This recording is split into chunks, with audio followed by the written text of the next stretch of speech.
વડોદરા શહેરના સમા મામલતદાર કચેરી ખાતે ઉમેદવારોનો ભારે ઘસારો જોવા મળી રહ્યો છે।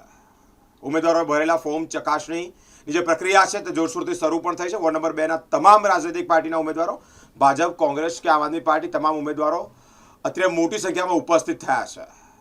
તમામે તમામ ઉમેદવારોના ફોર્મ ચકાસણી બાદ મંજૂર થયા છે।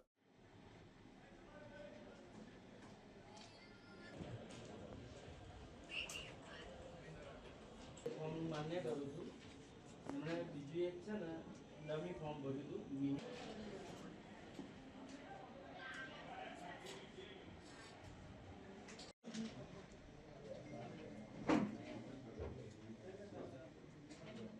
આજે ફોર્મની ચકાસણી હતી, સ્ક્રુટિનીની પ્રક્રિયા પતી છે।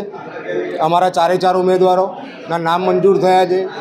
અમારી સાથે ભૂમિ પ્રજાપતિ, શિવાની ડે, દીપકભાઈ પટેલ અને હું ચિરાગ કડિયા, અમારા ચારે ચારના ફોર્મ મંજૂર કરવામાં આવે છે અને આજથી અમે ચૂંટણીના શ્રી ગણેશ પ્રચાર પ્રસારના ચાલુ કરીશું, લોકસંપર્ક ચાલુ કરીશું અને વિવિધ વિસ્તારોમાં અમે ફેરણી કરી અને અમે કોંગ્રેસ પક્ષ તરફથી એમના માટે આટલા વર્ષોથી જે અગવડ છે એ દૂર કરવા માટે અમે એમની માટે શું કરી શકીશું એનું એમને માહિતી આપીશું। ફોર્મ ચકાસણીનો આજે હવે ચારે ઉમેદવારો આવેલા, ચારે ઉમેદવારના ફોર્મ મંજૂર કરવામાં આવેલા છે। 15 તારીખે ફરીથી અમને બોલાવેલા છે, તો જે કેટલો હિસાબ કરવો, કેટલી રીતના કરવો, અમારા ઇન્ચાર્જ બનાવવાના એટલા